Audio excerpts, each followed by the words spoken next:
कोसेना वाले भाई तोरे कोसेना पियो पियो लागे। कोसेना वाले भाई तोरे कोसेना पियो पियो लागे। ते हम पी लेना गा मोरे कोसेना ते हम पी लेना।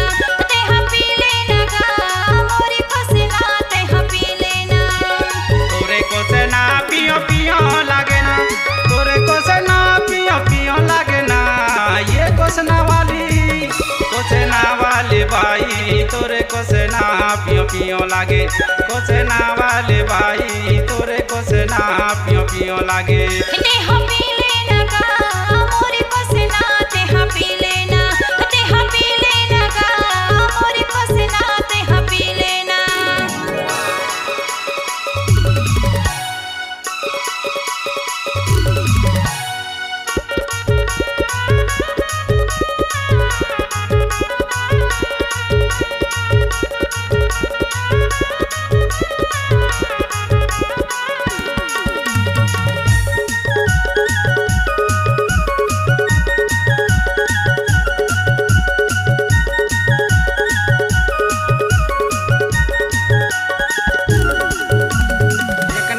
कोसना हवे पाने मिठास और रंगे लगाए टूरे देखता झकास। आजा दुरारी टूरा हो गयो मैं दीवानी। 16-17 उम्र है मोर चढ़ती जवानी।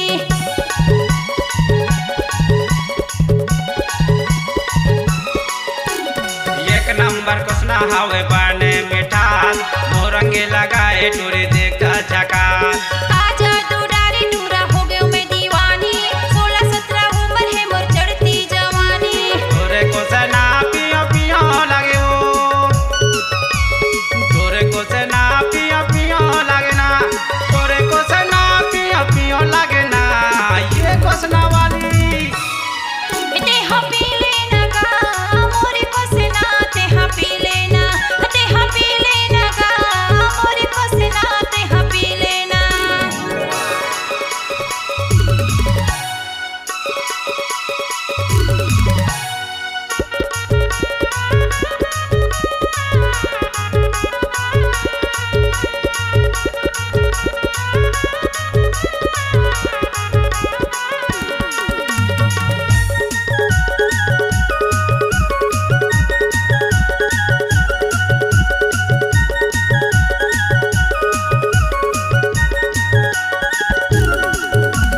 पैसा आज नहीं है भाई दे देना उधार। चुकता करा हूँ अबे अगले बाजार।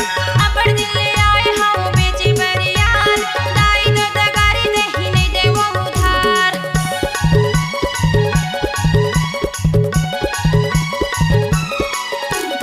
पैसा आज नहीं है भाई दे देना उधार। चुकता करा हूँ अबे अगले बाजार। अबर दिन ले आए हम बेची बरियार। दाई दो दगारी नहीं नहीं दे वो उधार। तोरे कोसेना पियो पियो लागे वो। तोरे कोसेना पियो पियो लागे ना। तोरे कोसेना पियो पियो लागे ना। ये कोसना वाली भाई तोरे कोसेना पियो पियो लागे। ते हम पी लेना गा मोरे कोसेना ते हम पी लेना।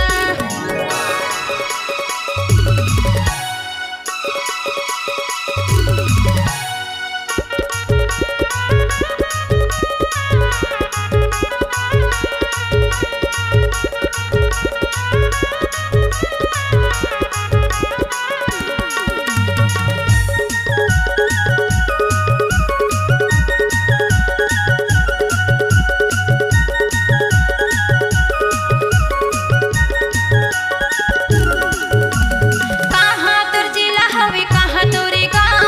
कौन पार रे थस्टूरा काहे तोरे नाम। एमसीबी जिला हवे कदरे गाँव। पंजरिया पारा रहता टोरे विष्णु मोरे नाम।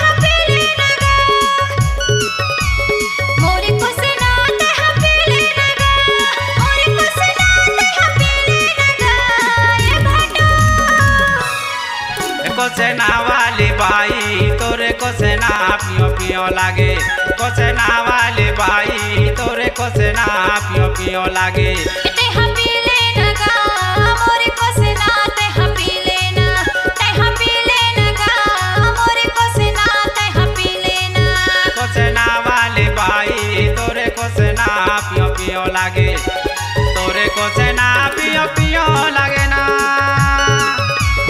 तोरे कोसना पियो पियो लागे ना तोरे कोसना पियो पियो लागे ना ये कोसना वाली तेहा पी लेना गा मोरे कोसना तेहा पी लेना गा मोरे कोसना तेहा पी लेना कोसना वाले भाई तोरे कोसना पियो पियो लागे कोसना वाले भाई तोरे कोसना पियो पियो लागे